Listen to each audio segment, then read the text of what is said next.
Lucas capítulo 15, versículo 10, diz assim a palavra do Senhor: assim vos digo, que há alegria diante dos anjos de Deus por um pecador que se arrepende. Glória a Deus. Os irmãos podem se assentar. Glória, glória. Irmãos, eu não escolho palavra. E Deus colocou essa palavra no meu coração. E quando eu estava saindo da minha casa hoje, para vir para cá, estava bem na hora da igreja ali no pastor Dair ler a palavra oficial. E aí a pastora pegou o microfone e falou: irmãos, abram vossas Bíblias em Lucas capítulo 15.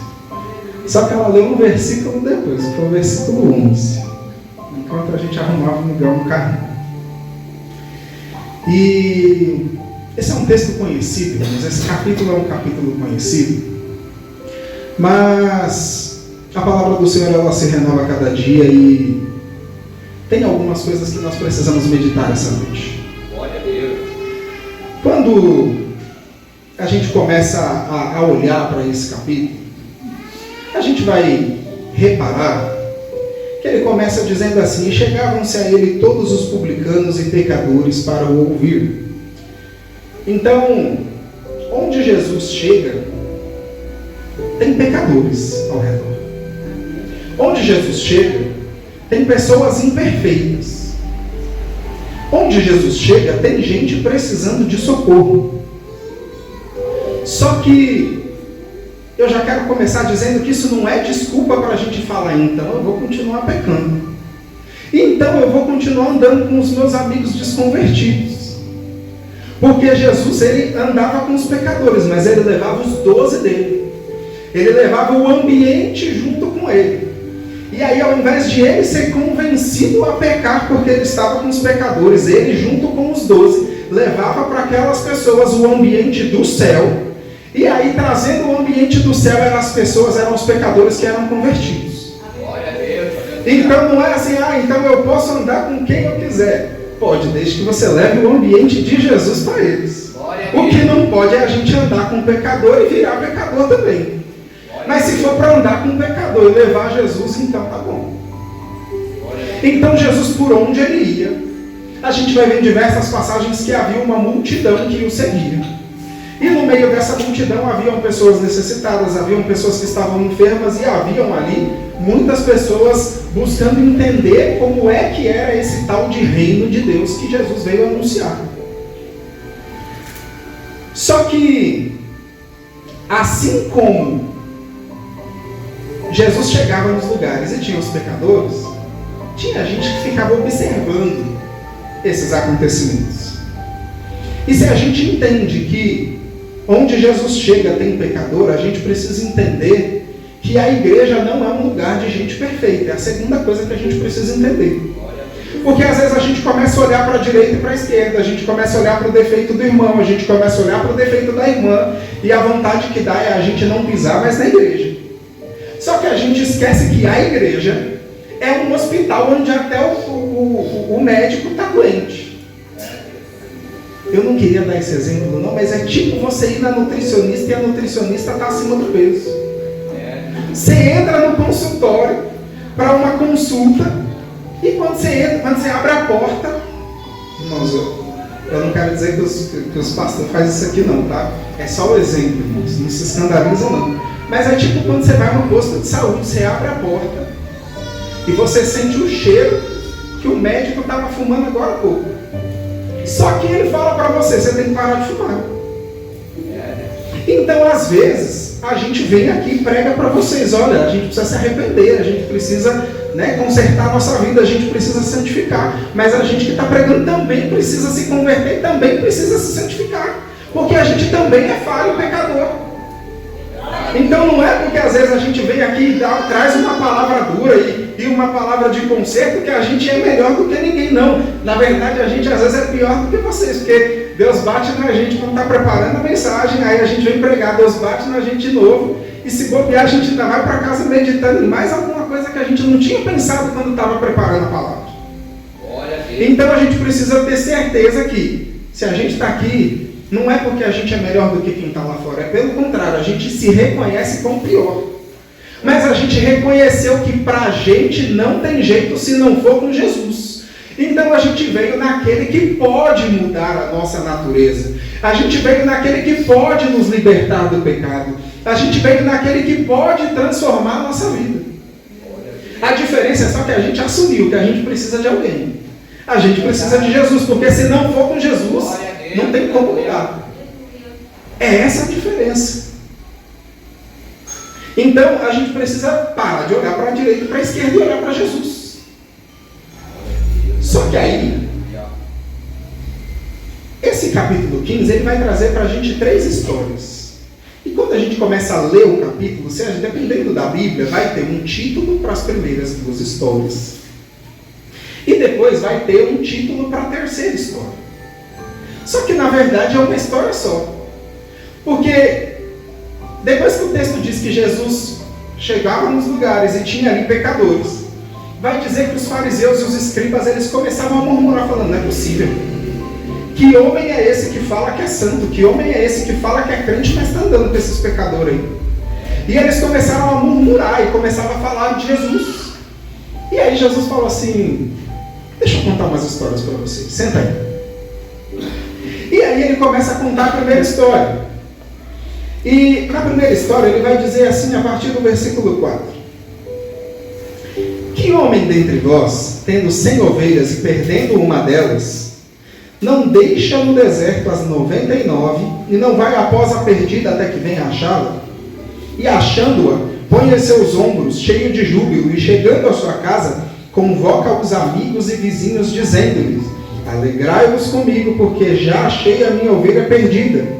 Digo-vos que assim haverá alegria no céu por um pecador que se arrepende, mais do que por 99 justos que não necessitam de arrependimento. Então, Jesus ele começa a contar essa história dizendo, olha, tinha um homem que tinha 100 ovelhas e uma se perde. E aí a primeira coisa que aquele pastor faz é garantir que as 99 vão estar seguras. Então, o texto não fala onde, não fala como, mas diz que ele deixa aquelas 99 no deserto. Então, era normal naquela época, né, eles saírem para lugares um pouquinho mais longe da propriedade para apacentar os rebanhos. Então, dá a entender que o pastor leva aquelas 99 para um lugar seguro, reúne todas aquelas 99 nesse lugar e fala, agora que vocês estão bem, eu preciso ir atrás da que está perdida. Só que não importa por que a ovelha se perdeu.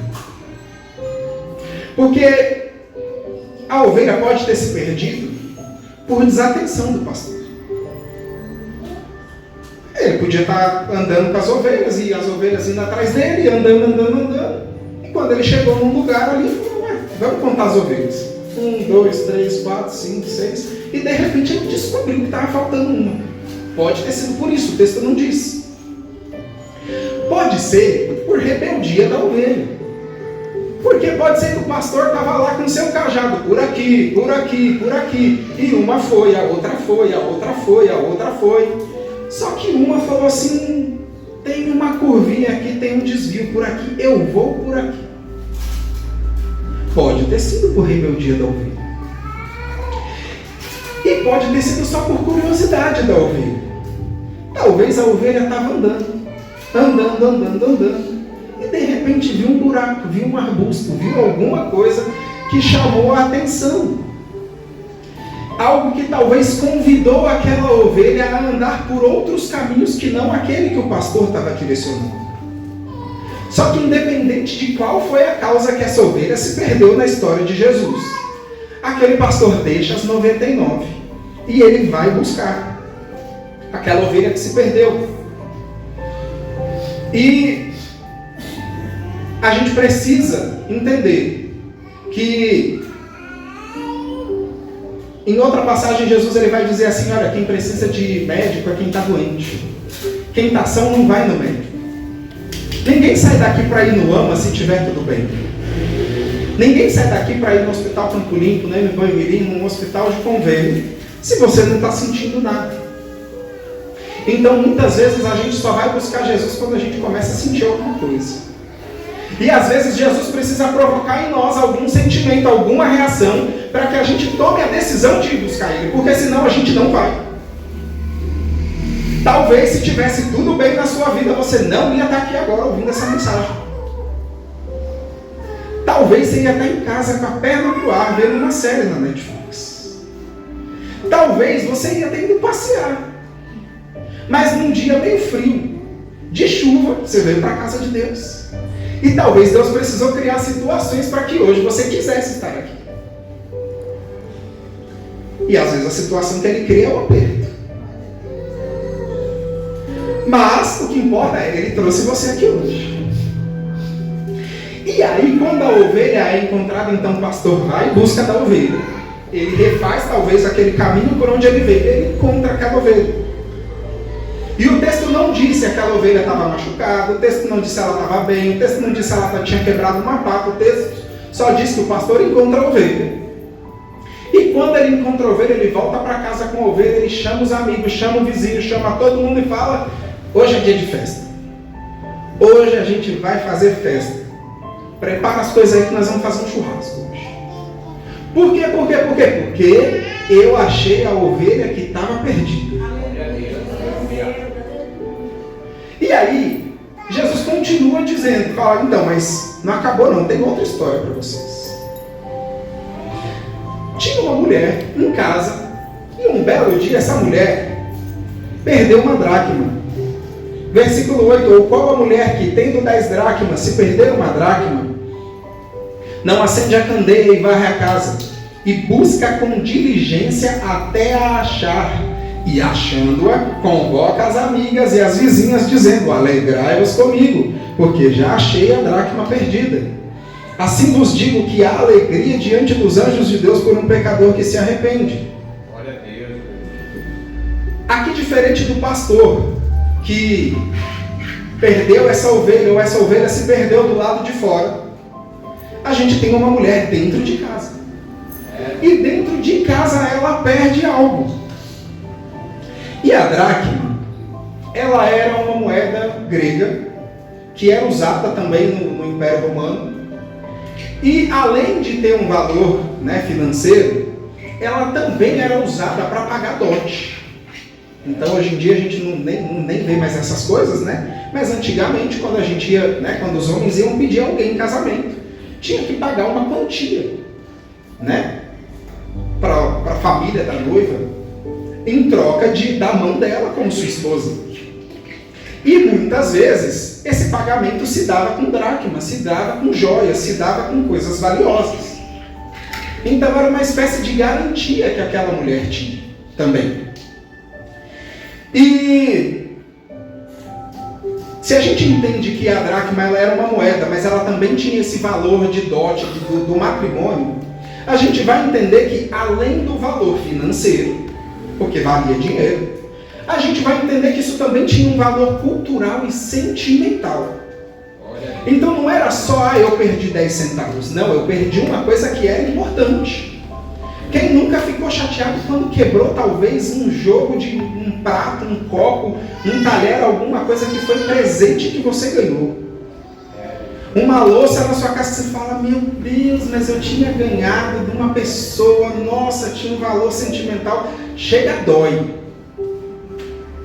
Se for uma criança que quebrou, então você fala, meu Deus, me dá força, porque não dá força não, porque olha, você fica até sem saber o que você ora. Porque você fala, meu Deus, minha porcelana, menina abençoada. Então, tinha valor. Glória a Deus, aleluia. Só que aí Jesus fala, tá bom, tem mais uma história para vocês. E aí ele começa a dizer, no versículo 11, e disse um certo homem tinha 2 filhos. E o mais moço disse ao pai, pai, dá-me parte da fazenda que me pertence. E ele repartiu por eles a fazenda. E poucos dias depois, o filho mais novo, ajuntando tudo, partiu para uma terra longínqua, e ali desperdiçou a sua fazenda, vivendo dissolutamente. E havendo ele gastado tudo, houve naquela terra uma grande fome, e começou a padecer necessidades. Então, diferente do pastor que perdeu a ovelha ou da ovelha que se perdeu, diferente da mulher que perde a sua dracma dentro de casa, agora nós temos um filho que se deixa perder. Porque o filho estava dentro de casa. O filho tinha acesso ao pai, o filho tinha acesso a todas as coisas. O filho tinha acesso aos bens da família, o filho tinha acesso às propriedades da família. Mas, um belo dia, ele falou assim: eu acho que eu não estou... Minha vida está meio chata aqui, meio monótona. Meu pai meio mandão, não deixa eu fazer nada. Eu acho que eu vou dar uma volta por aí. Só que uma coisa foi o que ele idealizou. Eu vou sair por aí, eu vou viver a vida, eu vou aproveitar, eu sou muito jovem. Outra coisa foi o que ele se deparou, porque enquanto ele tinha dinheiro, talvez ele estava rodeado de amigos, talvez ele estava rodeado de convites. Enquanto ele tinha bens, enquanto ele podia ostentar, talvez ele estava cercado de pessoas. Só que chegou um momento em que o dinheiro foi acabando. E o dinheiro foi acabando e ele foi se vendo numa situação difícil, e numa situação cada vez mais difícil. E talvez ele pediu emprego para um, não conseguiu. Talvez pediu emprego para outro, não conseguiu. Talvez deve ter pedido emprego até para aqueles que andavam, às vezes, na farra com ele. Andava, talvez, ajudando a gastar o dinheiro que ele tinha. Falou assim: ei, será que não dá para eu trabalhar aí na sua propriedade? E o texto não traz com tanta clareza, mas dá a entender que as portas foram se fechando a tal ponto que todo mundo foi dizendo não para ele. Porque, à medida que ele vai buscando alternativas, só resta para ele o trabalho de apacentar porcos. E se a gente pensar nisso num contexto judaico, né, Jesus contando isso para os fariseus, para os escribas judeus, isso era um absurdo. Era algo inadmissível. O judeu trabalhar com porco. O judeu considera o porco um animal imundo. O judeu não come porco. E aí, ele se vê naquela situação de: para que eu me mantenha, é a única coisa que sobrou. Só que assim, você vai trabalhar aqui, mas qual é o seu salário? Qual é a sua remuneração? A Bíblia não diz. Só que tem um porém. Quando a gente arruma um emprego, a gente arruma um emprego no primeiro dia. A gente já chega no serviço recebendo salário? Normalmente a gente vai trabalhar 30 dias para então receber o salário. Quando muito, dependendo de como é a folha de pagamento da sua empresa, talvez você receba um vale ali para o dia 20, dia 15. Mas na maioria das empresas você vai receber no quinto dia útil, ou no dia 5, no dia 30. Você vai ter que trabalhar 30 dias. Só que pensa você, talvez sem teto, sem dinheiro, sem amigo para ajudar, e aí você arruma um trabalho com o que era o pior trabalho possível para você. Só que você tem que trabalhar 30 dias. E durante esses 30 dias você come o quê? Você bebe o quê? Você veste o quê? Você vive do quê? E aí o texto vai dizer que ele começa a... Tá com tanta fome, o negócio tá tão difícil que ele fala assim: rapaz, eu podia comer essa comida que esses porcos estão comendo. E às vezes quando a gente conversa, principalmente com os adolescentes aqui na escola dominical, às vezes eu uso uns termos meio nojentos, irmãos. Eu vou tentar ser mais polido aqui, né? Mas muitas vezes a gente, se alguém oferecesse pra gente algo que ligeiramente é ruim, ou algo que com certeza é ruim, a gente ia recusar. Verdade. A gente ia recusar. Fala assim: não, mas olha, cheira bem. Você fala: não, mas tem coisa que não é para comer, independente do cheiro. Tem coisa que não é para beber, independente do cheiro. Não, mas é bom, olha, tem perfume, um aroma. Tem coisa que a gente recusa. Só que quando vem os amigos, quando vem o diabo às vezes com um prato, quando ele vem bater na nossa porta e falar assim, ei, vem pra cá, a gente não recusa tão fácil assim às vezes. Às vezes a gente está sentindo o cheiro meio estranho, às vezes a gente está vendo que é uma textura meio estranha, assim, isso aqui até parece um negócio que não era para comer. Mas a gente começa a ficar tentado.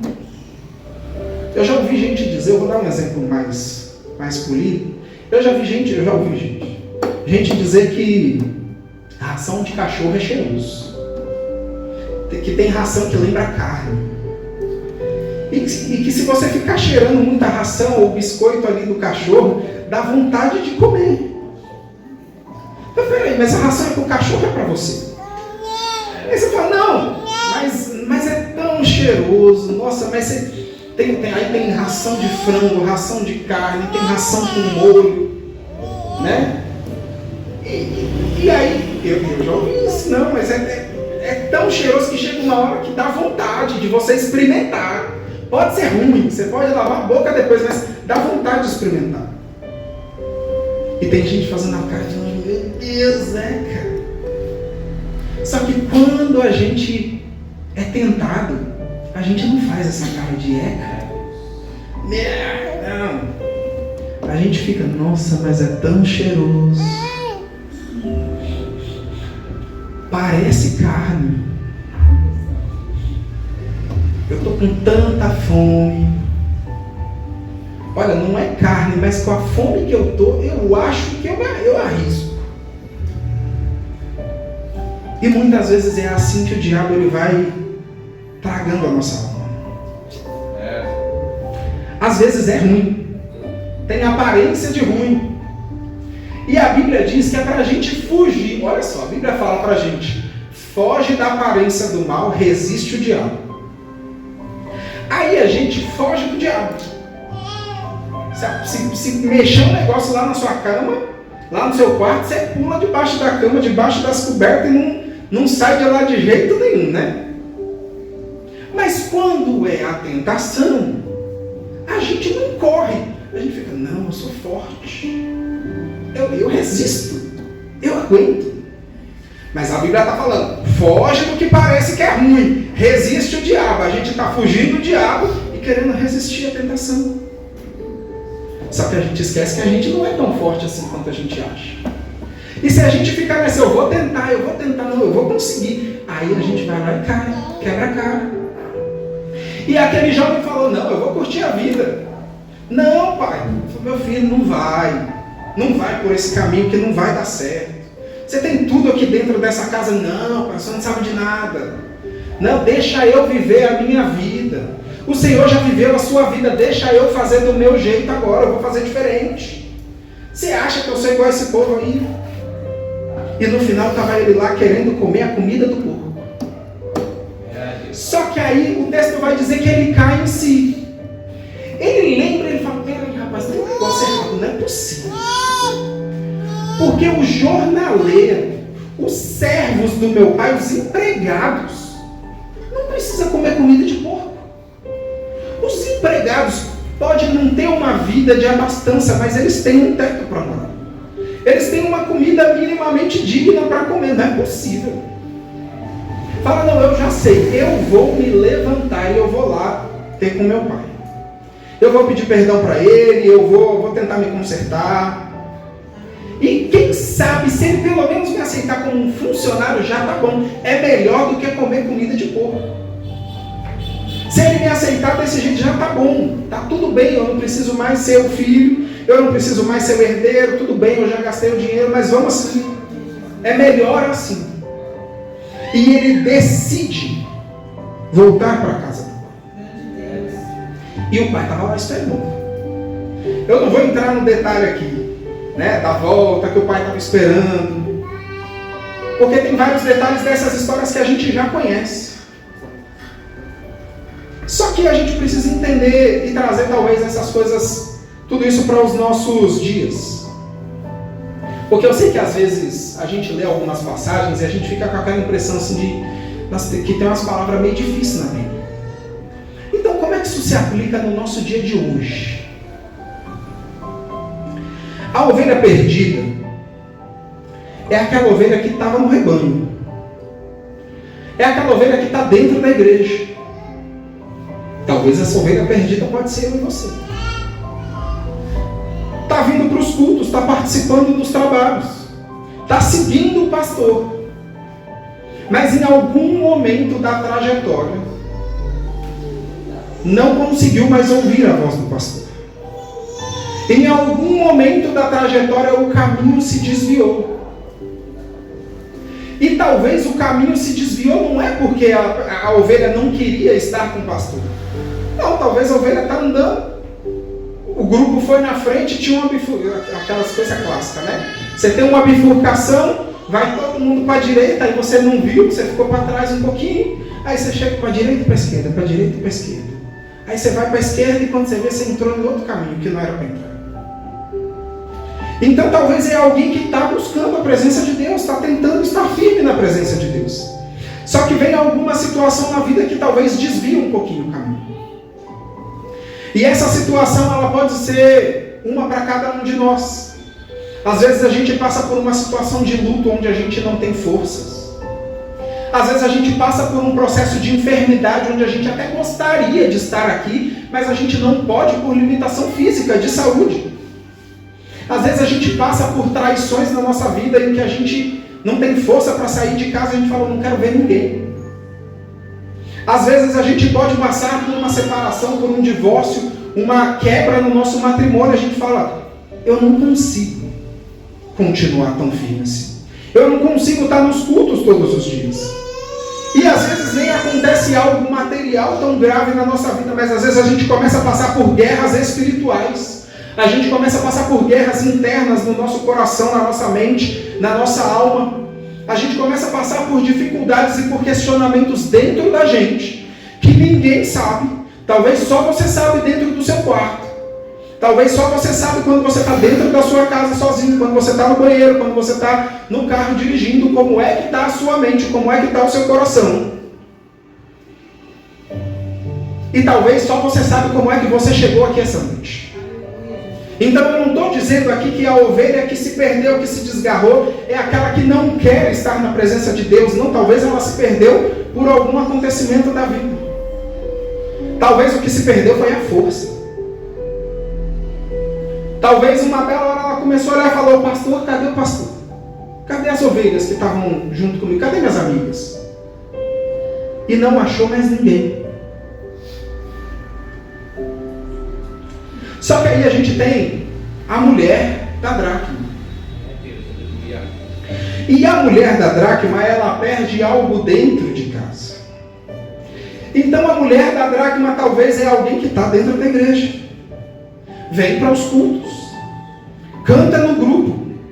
Quando o pastor fala, levanta a mão e dá glória a Deus, talvez você até levanta a mão e dá glória porque ele falou para você levantar a mão e glorificar. Mas talvez você já perdeu o seu primeiro amor. Talvez você já não consegue orar como você orava antes. Talvez você não consegue jejuar como você jejuava antes. Talvez você já não tem mais a comunhão com Deus, a intimidade que você tinha com Deus antes. Talvez o que você perdeu foi algo no seu matrimônio, foi algo na sua família, foi algo no relacionamento com seus filhos. Talvez o que você perdeu foi a paz dentro da sua casa. Você está em paz em todo lugar, mas quando você entra a porta dentro da sua casa, parece que a paz vai embora. Parece que está tudo de perna para o ar. Talvez dá vontade de pegar as coisas e dar meia volta para trás e falar, deixa eu ficar fora de casa, porque quando eu estou fora de casa eu tenho paz. E aqui eu não tenho sossego. Talvez você perdeu a alegria de viver. Talvez nós somos a geração que mais tem lidado com crise de ansiedade, com síndrome do pânico, com depressão e com doenças que são mentais ou psicossomáticas, ou que são emocionais, ou que têm uma natureza emocional. E talvez às vezes a gente comece a olhar para a nossa vida, a gente começa a olhar para os problemas e talvez a gente pode pensar, será que faz sentido eu estar aqui? Será que faz sentido eu estar vivo? Será que se eu for embora alguém vai sentir a minha falta? Será que alguém ainda se importa comigo?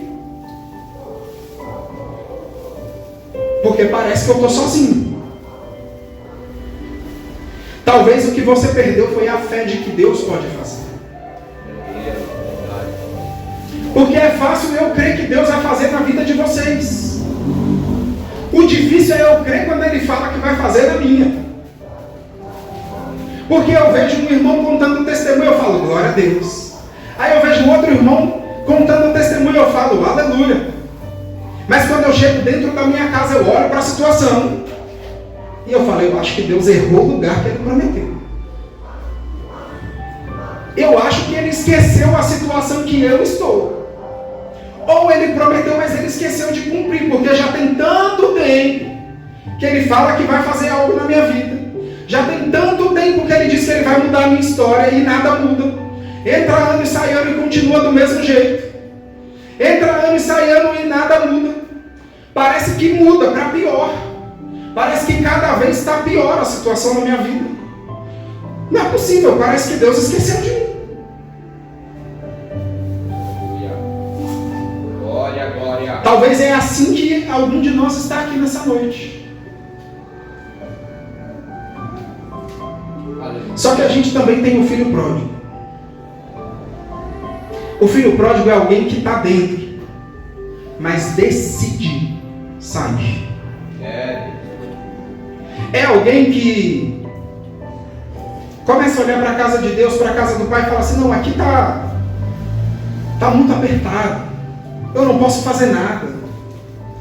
É tudo muito quadrado, eu não posso fazer aquilo que eu quero. Tem regra demais. Nossa, mas o mundo parece tão legal. As pessoas dançam, as pessoas cantam, as pessoas parecem tão alegres. É que você não vê quando elas estão dentro de casa, com a cabeça no travesseiro. Mas você fala, não, pai, não, mas olha, fulano faz tudo errado, dá tudo certo na vida do fulano. Eu tento fazer tudo certo, parece que só dá errado na minha vida. Mas a Bíblia vai dizer, ei, não inveja o caminho do ímpio, não. Não é porque está dando certo para ele que é porque ele está fazendo tudo certo. Ah, mas está dando errado, mas continua fazendo o que é certo. Ah, mas está todo mundo fazendo errado, mas já dizia sua mãe, você não é todo mundo. Glória a Deus, aleluia. O filho pródigo é aquele que tem que descobrir do jeito mais difícil. Porque ele estava dentro de casa e talvez ele chegou para dar uma conversa com o pai. E eu imagino, a Bíblia não fala isso, mas eu imagino o pai, talvez a mãe dizendo, meu filho, não faz isso. Meu filho, não vai por esse caminho. Meu filho, você tem tudo aqui. Meu filho, o que está faltando para você? A gente dá um jeito. Você está sentindo falta de alguma coisa? A gente dá um jeito. Ele fala, não, eu quero sair, eu quero viver a minha vida. Se fosse nos dias de hoje, tinha uns filhos que ainda dizer, fala, não se mete. Eu sei o que eu estou fazendo, eu sou dono do meu nariz. Só que teve que descobrir do jeito difícil, que não era como pensava.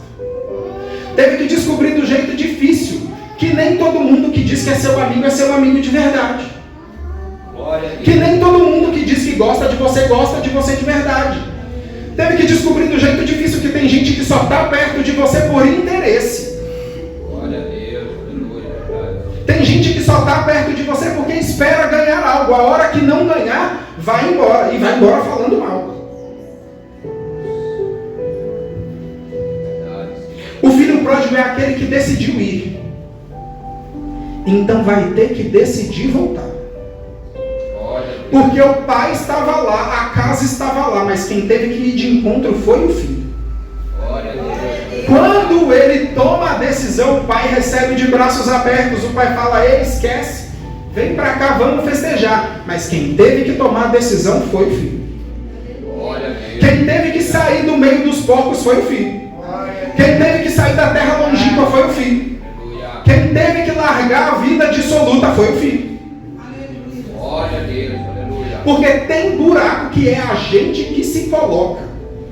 E quando é a gente que se coloca no buraco, quem tem que dar um jeito de sair de lá é eu e você.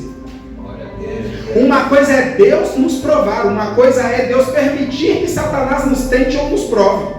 Outra coisa é a gente caçar o problema com a nossa mão. E se a gente caçar com a nossa mão, Deus pode até ajudar, mas a grande parte do esforço é meio sua. Glória a Deus, aleluia. Que tal se a gente parar de caçar problema com a nossa mão? Glória, glória. Só que a parte boa dessa história é que o pai continua em casa. O pai continua indo talvez de manhã na varanda, falando: quando é que será que meu filho vai cair em si e vai voltar para casa? Quando é que será que meu filho vai cair em si e vai voltar para casa? Até o dia que ele, talvez olhando a varanda, ele avista alguém vindo. E a gente precisa entender que nas primeiras duas parábolas, alguém encontra o que perdeu e chama os amigos e fala: bora pro churrasco. Então, aquele pastor perdeu a ovelha, mas ele encontrou. A mulher perde a dracma, mas eles chamam os amigos e os vizinhos e falam: bora para a festa, porque hoje é dia de vitória. Era como se a gente falasse assim: vamos fazer um culto de ação de graça lá em casa, porque Deus me deu aquilo que Ele estava prometendo. Só que a pergunta para você nessa noite é: quem são os seus amigos? Será que os seus amigos são amigos de verdade? Você fala: não, Emerson, mas está comigo. Na hora mais difícil da minha vida estava comigo. Mas eu vou dizer para você uma coisa: o verdadeiro amigo não é quem está com você na hora difícil. Como assim, Emerson? Mas o verdadeiro amigo não tem que estar comigo na hora difícil? Tem. A Bíblia diz até que tem amigos que são mais chegados do que irmãos. E é na maioria das vezes, na hora da angústia, da dificuldade, que a gente vai descobrir esses amigos mais chegados do que irmãos. Então eu não estou dizendo que o amigo verdadeiro tem que te abandonar na hora difícil. Não, ele vai estar lá. Mas a prova, se é seu amigo de verdade, é na hora da vitória. É na hora que você manda o convite de casamento. É na hora que você fala: eu fui promovido. É na hora que você troca de carro. É na hora que você está vencendo, que aí você vai saber se o amigo é de verdade ou não é. Porque o amigo de verdade fica feliz com o seu sucesso. O amigo de verdade suporta, celebra com você. Não importa se ele está melhor ou se ele está pior do que você. Ele vai celebrar com você. Glória a Deus, aleluia. Só que o problema é que talvez na hora da dor o amigo está com você. Mas na hora que Deus começa a virar o quadro, na hora que Deus começa a mudar a sua história, o amigo olha para você e fala: você não acha que você está se achando demais, não? Você não acha que é muito para você, não? Você não acha que você está sonhando alto demais? Mas você que mora aqui no Capão Redondo, e você olha para lá e você fala: gente, eu não estou acreditando. Então o teste da amizade não é na hora difícil.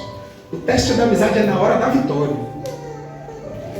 Porque aí você vê quem realmente fica feliz com o seu progresso. E aquela mulher da dracma tinha amigas verdadeiras. Aquele pastor tinha amigos verdadeiros, porque ele falou: ei, vamos fazer uma festa porque eu achei o que eu tinha perdido. E os amigos foram festejar. Os amigos foram se alegrar. Falou: verdade, você recuperou o que você tinha perdido. Glória a Deus na sua vida. Vamos celebrar, vamos fazer o culto de ação de graças. É aí que a gente vê. Então a pergunta é: quem são os seus amigos? Glória a Deus, aleluia. Será que na hora da sua vitória, eu não vou falar da hora da derrota, na hora da sua vitória, vai celebrar com você? Ou vai perguntar: você não está querendo demais? Glória a Deus, aleluia. E aí, a gente tem um exemplo muito claro disso. A gente tem, na terceira parábola, a gente tem festa também. O filho volta, o pai fala, bora pro churrasco. Aí literalmente, né? Porque ele vai matar o bezerro lá. Então fala, literalmente, bora pro churrasco, vamos fazer festa. E aí, ele faz festa. Só que a festa incomoda. E a festa não incomoda o vizinho. O texto vai dizer que o irmão mais velho, que estava em casa, que não foi embora, que estava junto com o pai, chega e vê a música, vê as danças, vê as comidas, vê uns negócios, chama o servo no canto e fala, ô, vem cá, o que está acontecendo aqui? Que negócio é esse? Versículo, quer ver? Vamos ler junto.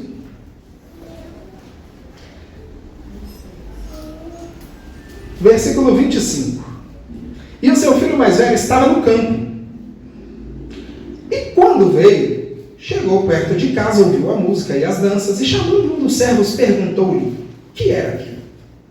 E ele disse, veio teu irmão, e teu pai matou o bezerro cevado, porque o recebeu são e salvo. Mas ele indignou-se e não queria entrar. E saindo o pai estava com ele.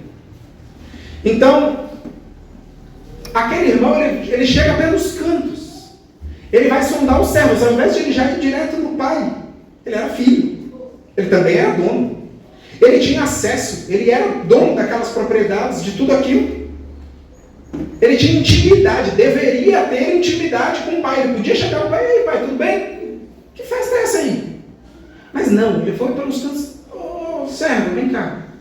O que é isso aí? O que está acontecendo? Talvez porque a intimidade já não era mais a mesma com o pai dele. Talvez porque ele estava ali só por estar. Mas aí ele pergunta, os servos falam. E aí o texto vai dizer que ele fica indignado. Ele fala, eu não acredito. E aí ele começa a reclamar com o pai e fala assim, mas respondendo ele ao pai, disse, eu te sirvo há tantos anos, sem nunca transgredir o seu mandamento, e nunca me deste um cabritinho para alegrar-me com os meus amigos. Vindo, porém, esse teu filho aí, não é nem meu irmão, vindo esse teu filho aí, esse teu filho, que desperdiçou a parte dele, com as meretrizes, você matou o bezerro cevado, é como se ele tivesse pegado o melhor bezerro do rebanho, para fazer aquela festa. E aí o pai responde para ele e fala, mas filho, tu sempre estás comigo e todas as minhas coisas são suas. Glória a Deus. A primeira coisa é que ele fica indignado, fala, não é possível, eu estou aqui na igreja há tanto tempo. Eu estou aqui servindo a Deus há tanto tempo. Mas quem está chegando agora, Deus está fazendo festa. Quem está chegando agora, Deus está usando mais. Quem está chegando agora, Deus está levantando mais rápido do que eu, não é possível. Eu estou aqui obedecendo, eu estou aqui fazendo tudo. O que o pastor pede eu faço, mas o acesso você tem. Glória a Deus. O pai continua aqui, a casa é sua. E olha só, Jesus fala assim, olha, eu não vou mais chamar vocês de servos, porque o servo só faz aquilo que ele é mandado. Eu vou chamar vocês de filhos, porque eu tenho uma intimidade nova com vocês, eu tenho um relacionamento diferente com vocês. É para vocês terem um acesso mais próximo de mim. É para vocês estarem mais próximos de mim. É para a gente pensar a mesma coisa. É para a gente conversar. É para eu nem precisar falar, você já saber o que eu quero fazer. Glória a Deus. Mas o filho está lá dentro de casa reclamando, falando, não é possível. Aleluia, Jesus. Por que ela e por que não eu? Por que ele e por que não eu? E o pai fala, ei, mas todas as coisas são suas. E aí ele começa a apontar, procurar os defeitos e apontar, fala, não, mas peraí, mas eu estou aqui, crente. Esse daí gastou o dinheiro tudo. Na onde não devia. Só nas baladas, só nas boates. E eu que estou aqui certinho, não ganho nada, não é possível. Só que, de novo, o irmão mais velho, a gente falou de quem é a ovelha que se perdeu, a gente falou de quem é a mulher que perde a sua dracma, a gente falou do filho pródigo, mas tem também o crente velho da igreja, e não tem nada a ver com idade. As irmãs que têm cabelo branco aí não se assustam não, tá? Tem nada a ver com idade. É aquele que está na igreja, mas não se envolve.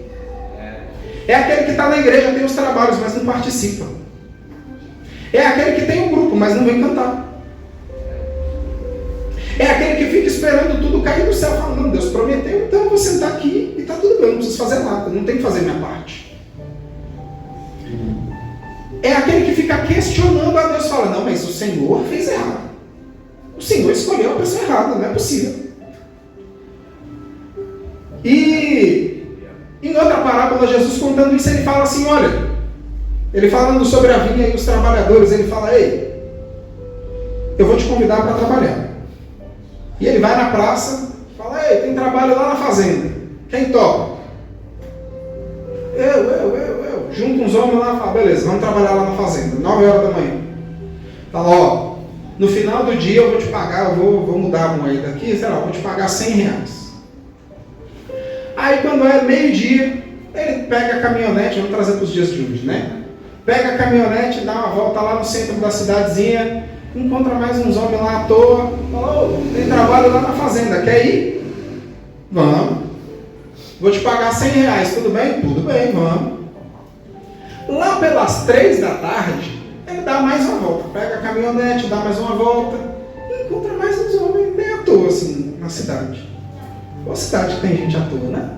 Aí ele passa, oh, tem trabalho lá na fazenda, vocês querem trabalhar para mim? Jorge, é 3 da tarde. Não, hoje, R$100, topa, vamos embora. Aí talvez lá para 5 da tarde, fala, rapaz, mas ainda tem trabalho. Ainda está faltando gente para trabalhar. Sai com a caminhonete, já está quase acabando o expediente. Falta 1 hora para acabar. Mas ele dá mais uma volta na cidade e acha mais alguns.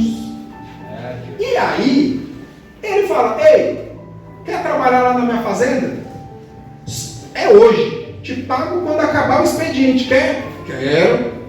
Quanto você vai me pagar? R$100. Tudo bem? Tudo bem. Bora. E aí vai todo mundo trabalhar. Aí dá 6 horas da tarde. Deu 6 horas da tarde, faz aquela filinha, né? Eu não sei se na fazenda é assim, mas pelo menos em obra às vezes é assim, né? Quando você não paga um pix, você chama o povo com um bolo de dinheiro, fala, ó, suas diárias é essa, suas diárias é essa, suas diárias é essa. Em restaurante também às vezes é assim. Né? Às vezes fecha a semana e você vai receber. Antigamente não tinha pix, né?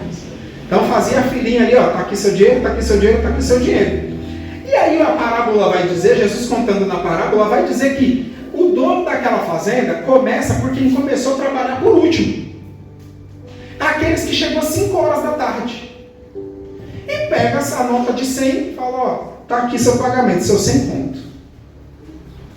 E os que começou 9 horas da manhã, tá na fila aqui ou não? Você viu? Para pagar R$100, os caras chegou 5 horas da tarde. Então, nós vamos estourar de ganhar dinheiro.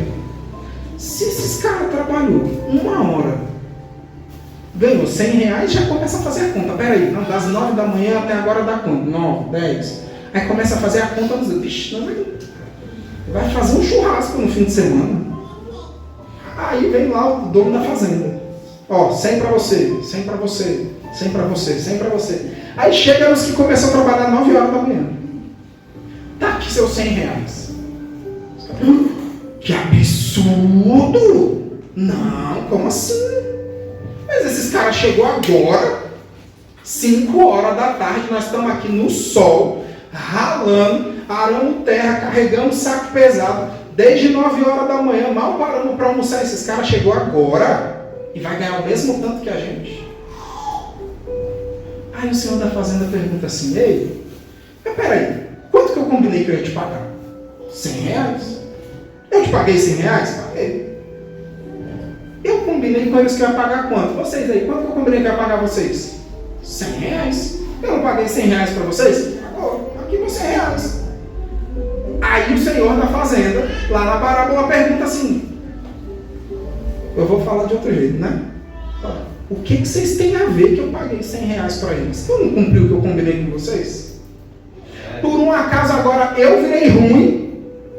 Vocês estão me vendo de mau jeito porque eu quis dar do meu dinheiro, da minha propriedade, para esses que trabalhou 1 hora só? Glória a Deus. Então, às vezes, seria bom a gente falar que a gente é aquele que chegou às 5 e recebeu R$100 e ficou feliz, né? Mas às vezes a gente é o que chegou às 9. Às vezes a gente é o que chegou cedo e fala, Senhor, mas não é justo. Não é, eu estou aqui desde as 9 da manhã, carregando saco pesado. Já carreguei não sei quantos sacos de entulho. Já virei não sei quantas maceiras aqui nesse terreno. Já preguei a mão em não sei quantas tábuas aqui, martelada no dedo. Esses caras chegam só para carregar as caixas de porcelanato. Não está nem suja a roupa e vai ganhar o mesmo tanto que eu. Só que aí Jesus pergunta, mas o que você tem se eu quiser abençoar ele o mesmo tanto que eu abençoei você? Eu não estou cumprindo a promessa na sua vida do mesmo jeito? Eu não prometi que eu ia fazer, que eu ia salvar, que eu ia transformar? E daí se eu quiser salvar o filho do outro também? E daí se eu quiser transformar o casamento da outra também? Aleluia. Porque é bom, irmãos, quando a gente é a vítima das parábolas de Jesus. Mas e quando a gente é o que está criticando e apontando? Aleluia, Deus. Aí não é tão fácil não, né? Glória a Deus. Aleluia. O filho que está dentro de casa é aquele que esquece que tem acesso ao Pai. É aquele que ao invés de entrar para dentro do quarto e dobrar o joelho, vive pedindo oração. Ei, ora por mim. Ei, ora por mim. Ei, ora por mim. E eu não estou dizendo que está errado não, porque a Bíblia também diz aí, comunique as suas necessidades aos santos, e sim, a igreja vai orar em prol da necessidade dos demais. Eu não estou dizendo que não é para a gente pedir oração, mas a gente não pode esquecer de fazer a nossa parte, dobrar o nosso joelho.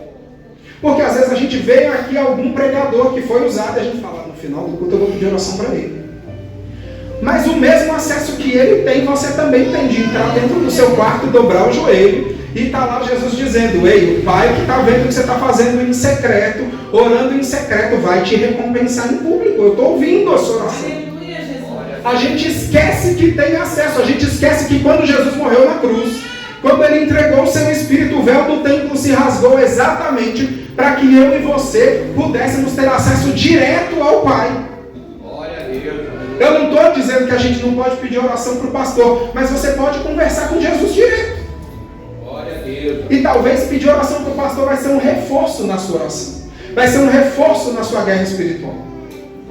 Glória a Deus. Aleluia. O filho que está dentro de casa é aquele que não desfruta, não toma posse daquilo que tem. Deus já deu, Deus já prometeu, Deus já capacitou, mas não coloca em prática o talento que Deus deu. Aleluia, Jesus. Não exercita a ferramenta que já recebeu. Tem o talento de cantar, mas não ensaia e não canta. Deus dá sabedoria na palavra, mas não quer pregar. Deus te incomoda para orar, te acorda de madrugada, mas você não dobra o joelho para interceder por ninguém. E aí, Deus precisa começar a te apertar, para ver se você toma jeito e fala, ei, lembra de mim. E talvez as coisas estão meio desandadas, você fica, meu Deus, o que é que está acontecendo? Ele está falando, eu estou esperando você olhar para mim. Nós precisamos, irmãos, em primeiro lugar, nos alegrar quando um pecador se arrepende. Às vezes o pecador é aquele que vem de fora. Às vezes o pecador pode estar sentado do seu lado. Às vezes o pecador pode ser eu e você. A gente precisa se alegrar quando alguém se arrepende. A gente precisa se alegrar quando alguém se converte de verdade. A gente precisa se alegrar quando alguém se posiciona e diz, agora eu vou servir Jesus. Agora eu quero Jesus. A gente precisa rever as nossas amizades. Testa. Quem aguenta suas vitórias? Testa. Nós precisamos assumir o nosso lugar de filho. Não adianta a gente estar dentro da casa do Pai. Não adianta a gente até ter direito à herança, mas a gente não usufruir daquilo que Ele nos deu por direito. Não adianta a gente ficar esperando o Pai morrer, Jesus raiar nas nuvens e vir buscar para ir desfrutar. Deus queria que eu e você estivéssemos vivendo uma vida plena, e por causa dessa vida plena nós pudéssemos testemunhar para as outras pessoas, e através do nosso testemunho nós iríamos ganhar mais outras pessoas para Jesus, porque as pessoas iam olhar para mim, para você e falar: peraí, se Deus faz na vida dela, eu quero esse Deus aí. Fala: Emerson, mas não é errado as pessoas quererem Deus por interesse? Elas veem pelo que elas estão vendo. Depois Jesus transforma e converte. Então sim, às vezes as pessoas vão vir pela necessidade. Às vezes as pessoas vão vir pelo perrengue, mas está tudo bem. O que importa é vir. Quando chegar aqui, o Espírito Santo faz a obra. Glória a Deus, aleluia. Ah não, tem que estar perfeito para vir. Não tem não, pode vir sujo mesmo. O que não pode é permanecer sujo. Glória a Deus, aleluia. O problema é ficar como veio, mas vir como estás pode. Glória a Deus. Ah, mas eu não tenho força. Vem sem força mesmo. A força vem com você vindo. Glória a Deus, aleluia. Glória a teu nome, Jesus. Verdade. Nós precisamos suportar quem está mais fraco, meu filho. Verdade. E suportar não é de aturar o irmão, não. É de ajudar. Talvez o irmão não consegue orar, talvez a gente vai orar com ele. Talvez o irmão não entende muito do que lê na palavra. Talvez é a gente que vai explicar o que ele não entende na palavra. Talvez o irmão está meio desanimado, talvez é a gente que vai bater, tocar a campainha e falar: ei, bora! Estou passando aí em 10 minutos para te pegar. Não, eu não vou não. Hoje você vai. Hoje você vai. E assim como aquela mulher lá da dracma, nós precisamos acender a lamparina para encontrar o que a gente perdeu. Glória a Deus, aleluia. Porque às vezes nós estamos dentro da igreja, mas a gente está perdendo a nossa essência, a gente está perdendo a nossa fé, a gente está perdendo as nossas forças. Aleluia. E a gente precisa encher a lamparina de novo. Na parábola das 10 virgens, o texto diz que todas adormeceram. Não foram só as prudentes que adormeceram. Não foram só as loucas que adormeceram. Todas adormeceram. A diferença é que quando veio a voz dizendo: ei, aí veio o esposo, as prudentes tinham azeite na lamparina reserva. Então que nós possamos acender a nossa lamparina, que nós possamos nos encher de azeite, que nós possamos buscar a presença de Deus e resgatar aquilo que nós perdemos. Glória a Deus. Irmãos, eu agradeço a minha oportunidade, que o Espírito Santo continue falando no coração de cada um de vocês. Glória a Deus, aleluia. Que as palavras do Senhor Jesus.